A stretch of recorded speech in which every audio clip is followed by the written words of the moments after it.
We welcome Damion Murrill to the Black Gospel Blog, and appreciate you having you with us today. Hey, it's an honor to be here. Thank you so much, Bob. Well, thanks. Well, before we get into your new single, let's go back a little bit. Tell us about where you grew up. Well, I grew up in a city called Wilmington, North Carolina. My father was a pastor. My mother was an assistant pastor, and I have 5 other siblings, and in my family there was 5 guys and 1 girl, and we was raised up in the church and the music all our life. My mother was a great singer and musician, and she actually began to kind of cultivate us into the gospel music ministry, and music. Did they do gospel music prior to cultivating your siblings and you into doing the same? Absolutely. My mother was a singer. She was singing ever since she was a little girl. Oh. Okay. And in churches they will put her up on a offering table, and she would teach vocal parts to adult choirs. Mm. And so she was very much into music from a young age. Now, what denomination did you grow up in? Well, actually, fire baptized that we originally started out in. Mm-hmm. And but later on down the years, my father actually broke away from that, and we became independent. So we've been independent for years, so many years that I can remember. So your mom sort of helped cultivate a singing group out of sort of like the singing Cook children, Sam Cooke and his family.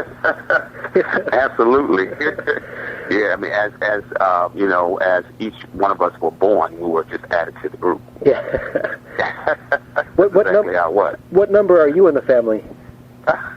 Well, I'm not sure if I'm able to give out that information because a lot of people can't tell which one is the oldest, and I've been able to keep that for this long. Okay, well, we'll keep that secret going strong then. So how did you get to the attention of Donald Lawrence? When we were younger, we were all raised up under the same denomination, and so we knew him before he became the super producer he is today. We were continually, we were great friends. He was he was like my mother's a child to my mother. So we were raised up like brothers, and we've been knowing him for years. And he just, I remember seeing him doing workshops and different other things we were attending. And so it's just been a long. He's just like family that we've been knowing for a long time. Wow. And, yeah. So when did he invite you and your brothers and sisters to be in the Tri-City Singers? Well, my mother passed in 1998, okay. And he knew how close we were to my mother. Our mother was like our best friend, and going through that immediately after, we was able to, send her home from a homegoing service. It was in his heart that he would just grab us and allow us to travel with him with the Tri-City Singers.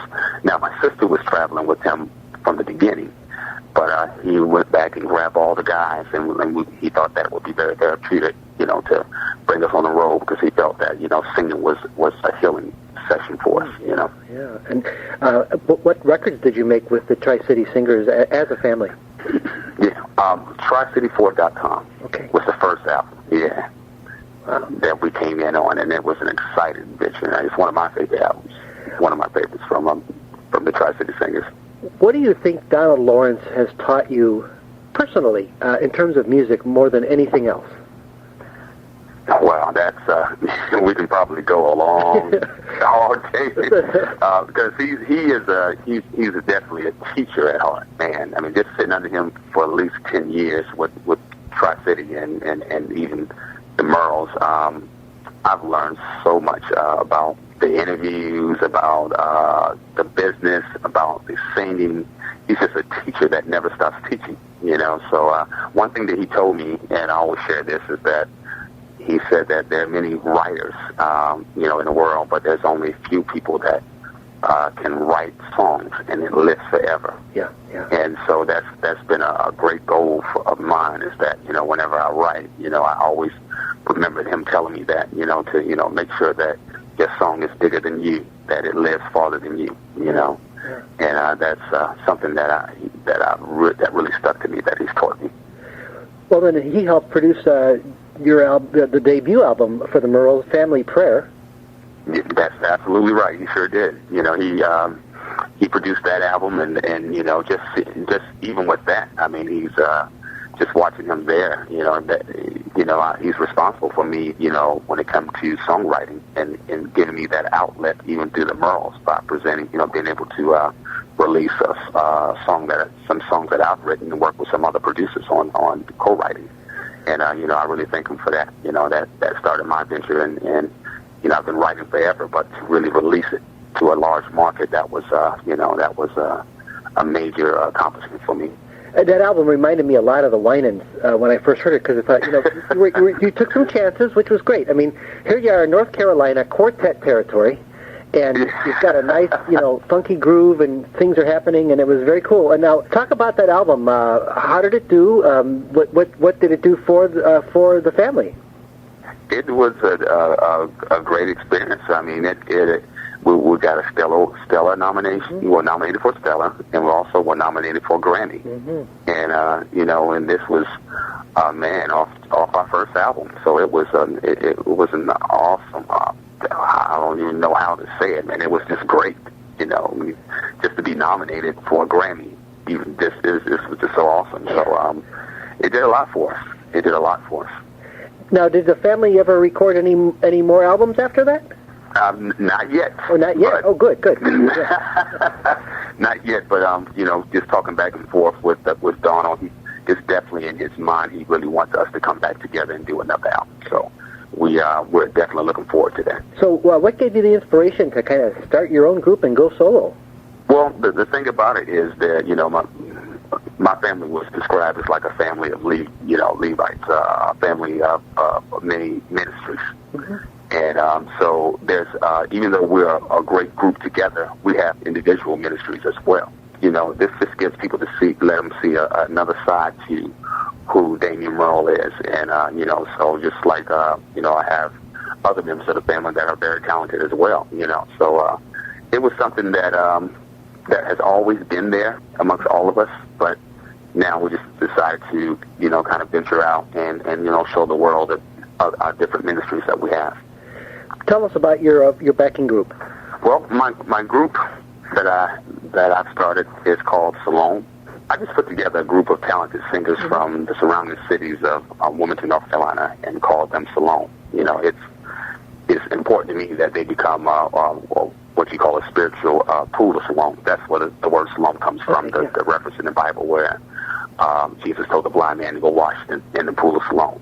I just feel that the Christ within us has removed the veil of religion and carnality that's blinded us. Mm-hmm. And, you know, now that we have been washed in the water of the Word, we can now become what apostle, which also means sent. So just so whenever we sing and we go out, you know, we want to open the eyes of others and that they know that, you know, they could come in one way and leave another way. Yeah. So, you know, that's kind of our whole point of, you know, behind the name Salome. We want people to come and have an experience that's life-changing through our ministry and come in one way and leave feeling better and encouraged and, you know, and healed, and that's where the name comes from. And how would you describe your style, your musical style? Well, I guess the best way to describe it, of course, there's always the element of the Murrills there, because that's just family. Yes, right. Situation there. But I've been under Donald Lawrence for, you know, studying under him for 10 years. So, you know, wow, you know that there's going to be a definitely huge influence from Donald Lawrence there. But I'm also a fan of the oldies like Andre Crouch and the Hawkins and Rance Allen, and, you know, a lot of that, you know, we were raised up, the Winans, we were raised up with those people when it comes to listening to their music, and so I'm sure you will hear a lot of those influences in my music. So talk about the new single, Kingdom Come. What's the message behind it? Kingdom Come reminds listeners, what I want them to be reminded of is that when Jesus gave his life on the cross, he brought back the kingdom of heaven to earth. You know, and I just believe that there are like some things on earth we are settling for. And we should realize that the kingdom is here right now, but we must choose to live in it. So because we are seeds of Abraham, you know, we are heirs of the kingdom. So I just, you know, this song was really out to really touch the heart of people and let them know that you don't have to live in poverty. You don't have to live in sickness, that you know, the kingdom is here.